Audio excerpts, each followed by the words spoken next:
जय मसीह की मेरे प्रिय भाई बहनों, एक बार फिर से मैं नई वीडियो के साथ आपके बीच में हूँ। जैसा कि हमने देखा था लास्ट वीडियो में, जो कि हमने उसमें बताया था आपको गतसमनी बाग के विषय में, जिसमें यीशु मसीह को कैसे यहूदा इस्करियोती ने धोखे से पकड़वाया था। आज हम देखेंगे गुड फ्राइडे के विषय में। जैसे कि आप जानते हैं कि आज गुड फ्राइडे है और ये हमारे लिए एक अच्छा शुक्रवार है। संसार में जब कोई बच्चा पैदा होता है तो लोग खुशी मनाते हैं और मरने के समय दुखी होते हैं, परंतु प्रभु यीशु का जन्म और मृत्यु मनुष्य जाति के लिए खुशियां लेकर आया है।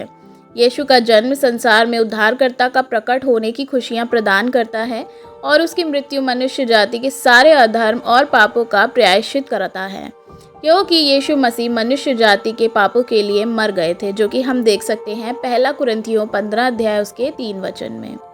गुड फ्राइडे के दिन प्रभु यीशु को मनुष्य की पापों के कारण अपने जीवन का बलिदान देना पड़ा था, क्योंकि सृष्टि के प्रारंभ से ईश्वर सब मनुष्यों को बनाया था। तब मनुष्य पापी ना था, परंतु शैतान के चंगुल में फंसकर मनुष्य पाप कर बैठा और इस पाप का परिणाम इतना भयंकर था कि मनुष्य को ईश्वर से अलग होना पड़ा, क्योंकि पाप और ईश्वर एक साथ नहीं रह सकते। और जिस तरह संसारिक माता पिता नहीं चाहते कि बच्चे उनसे अलग हो जाएं, वैसे ही ईश्वर भी सृष्टिकर्ता होने के कारण सबका पिता है, इसलिए वह भी नहीं चाहते कि मनुष्य उनसे अलग रहे। पर पाप के कारण मनुष्य को परमेश्वर से अलग होना पड़ा था। व्यवस्था की पूर्णता गुड फ्राइडे पे आइए देखते हैं। इस कारण जब भी कोई व्यक्ति पाप करके ईश्वर से दूर हो जाता है तो व्यवस्था के मुताबिक प्रभु के करीब आने के लिए दोष बलि चाहे पाप बलि चढ़ाना पड़ता था। लय व्यवस्था 5 अध्याय उसके 6 वचन में देखते हैं। परंतु अलग अलग पाप के लिए दोष बलि भी अलग अलग प्रकार का और बार बार चढ़ाना पड़ता था। ईश्वर ने देखा कि मनुष्य पाप बलि चढ़ाने के बावजूद भी लगातार पाप करता रहा है और उसके प्रायश्चित के स्वरूप में बार बार किसी भेड़ बकरी या जीव जंतु को बलि चढ़ाना पड़ रहा है। इसलिए परमेश्वर ने एक योजना बनाई कि प्रायश्चित की बलि बार बार नहीं बल्कि एक बार चढ़ाया जाए, परंतु वह भी निष्कलंक और पवित्र होना चाहिए। पर संसार में ऐसा कोई भी व्यक्ति नहीं था जो ईश्वर की ये योजना को पूरी कर सके। इसलिए ईश्वर ने अपने इकलौते पुत्र यीशु को इस जगत में लोगों के पापों का प्रायश्चित के लिए भेजा। यीशु ने वाचा अर्थात प्रतिज्ञा का वह लहू बहा कर पिता ईश्वर की योजना को गुड फ्राइडे के दिन पूरा किया था, जो कि हम देख सकते हैं मत्ती 26 का 28 वचन में और मरकुस 14 अध्याय का 24 वचन में। पवित्र शास्त्र गुड फ्राइडे के बारे में क्या कहता है, आइए जानते हैं। गुड फ्राइडे का मतलब है प्रभु यीशु की मृत्यु का शोक दिवस है, क्योंकि यीशु की मृत्यु का असली कारण मनुष्य जाति का उद्धार और पवित्र शास्त्र की बातों को पूरे करने की वजह से हुआ था। जरा सोचिए, जिसने अंधों को आंखें दी, लंगड़ों को पैर, गूंगों को वाणी और मुर्दों को जिंदा कर दिया, क्या वह क्रूस पर मर सकता है या उसे कोई मार सकता है? बिल्कुल भी नहीं।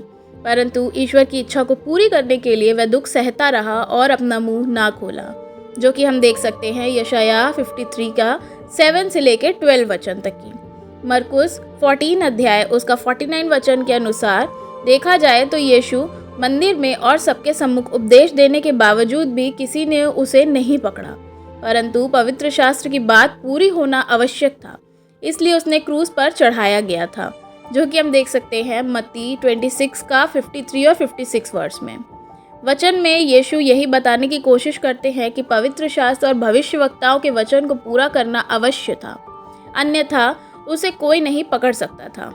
यीशु की मृत्यु की भविष्यवाणी। कोई भी मनुष्य अपने जीवन काल का वर्तमान और भविष्य के बारे में नहीं जान सकता या अपने जीवन और मृत्यु की अंत में घड़ी के बारे में नहीं बता सकता, पर ईश्वर के लिए सब कुछ असंभव नहीं है। गुड फ्राइडे के बारे में और एक महत्वपूर्ण बात का पता चलता है कि प्रभु यीशु चेलों को अपनी मृत्यु किस प्रकार होने वाला है पहले से ही एक बार नहीं बल्कि 3 बार बता चुके थे, परंतु वह इस बात को समझ नहीं पाए थे, क्योंकि वह उनसे पूछने का साहस नहीं करते थे। यह हम देख सकते हैं मत्ती 16 अध्याय उसके 21 वचन में, मत्ती 17 अध्याय उसके 22 और 23 वचन में, मत्ती 20 अध्याय उसके 18 और 19 वचन में। इस वचन से ज्ञात होता है कि ईश्वर की योजना लोगों के लिए स्पष्ट थी। शुरू में ईश्वर नबियों के द्वारा लोगों से बातें करते थे, आज्ञा न मानने पर दंड भी दिया करते थे, पर फिर भी मनुष्य का ईश्वर के प्रति भय न रहा और परिवर्तन न होकर पाप पर पाप करता रहा। इसलिए जब मनुष्य ईश्वर की दंड से भयभीत न हुआ तो ईश्वर अपनी प्रेम और करुणा के द्वारा मनुष्य को अपनी ओर खींच लेने के लिए अपने इकलौते पुत्र को सूली पर चढ़ा दिया, जिससे जो कोई उस पर विश्वास करे वह नाश न हो परंतु अनंत जीवन पाएगा। गुड फ्राइडे का ये दिन हमें यह बताता है कि क्या हम अपने बोली वचन और चाल चलन से ईश्वर के करीब हैं। क्या हम अपने पुराने स्वभाव को छोड़कर ईश्वर की इच्छा के अनुसार जीवन जी रहे हैं। अगर अब तक नहीं बदले हैं तो ईश्वर की उस महान अनुग्रह को स्मरण करें जिसने मानव जाति के उद्धार के लिए अपने पुत्र की मृत्यु को स्वीकार किया। ज़रा सोचिए, अगर ईश्वर पापियों को दंड देने लग जाए तो कोई भी मनुष्य जीवित ना रहेगा, क्योंकि सब ने पाप किया है, जो कि हम देख सकते हैं रोमियो 3 अध्याय उसके 23 वचन में। इसलिए मनुष्य को सुधारने का अंतिम अवसर के तौर पर जिस तरह प्रभु यीशु अपनी क्रूस की मृत्यु के द्वारा पाप की मृत्यु को नाश किया, उसी तरह प्रत्येक मनुष्य को यीशु मसीह के साथ क्रूस पर मरा हुआ और ईश्वर के लिए जीवित समझकर फिर कभी भी पाप नहीं करना चाहिए। मैं आज आपको बताना चाहती हूँ, ये किसी शोक की बात नहीं वरन आनंद का पर्व है, जो ये दर्शाता है कि प्रभु मसीह यीशु मानव जाति के पाप को खुद को लेकर बलिदान हुआ, जिससे पाप की प्रभुता मनुष्य पर से हट गई और अब से जो उस पर विश्वास करता है, अपने पापों की क्षमा मांग लेता है, उस पर फिर नर्क की दंड का अधिकार नहीं रहता। तथा प्रभु यीशु मसीह क्रूस पर बलिदान होकर तीसरे दिन जी उठा और मेरे प्रिय आज भी जीवित है और सदा सर्वदा जीवित है। इस आनंद को हम शोक के साथ नहीं वरन गुड न्यूज़ के साथ मनाते हैं कि जगत में प्रभु यीशु आया और जगत के पापों को उठा ले लिया तथा क्रूस पर उसने पाप का दंड सहा और उस पर विश्वास करने वाले अपने पापों की क्षमा मांगते हैं, उस पर पाप का कोई अधिकार नहीं। ये है सच्चा सुसमाचार जो हमें गुड फ्राइडे मनाते हुए फैलाना चाहिए, ताकि संपूर्ण मानव जाति समझ सके कि गुड फ्राइडे की सच्चाई तथा इसके पीछे छिपा उसका अंतिम कालीन उद्धार, जो यीशु के क्रूस की मृत्यु पर विश्वास करके उन्हें मिलता है। गुड फ्राइडे को पहचानो मेरे प्रियो। अब हम सच्चा सुसमाचार सबको समझाएं, क्योंकि प्रभु ने हम पर जाहिर भी किया है और जिन पर जाहिर नहीं हुआ है हम उन्हें सच्चा मार्ग अभी भी दिखाना है, क्योंकि हम मसीह के राजदूत हैं।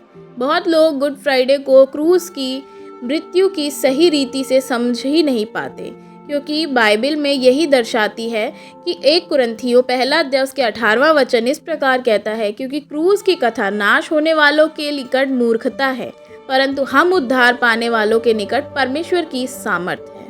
तो आइए हम एक बार फिर से याद करते हैं वो वाणियाँ जो यीशु मसीह ने उस क्रूस पर बोली थी सबके लिए, और जो 7 वाणियाँ उन्होंने आखिरी वाणियाँ बोली थी। आइए हम उसको देखते हैं। सबसे पहले, हे पिता इन्हें क्षमा कर, जो कि हम देख सकते हैं लूका 23 अध्याय उसके 34 वचन में।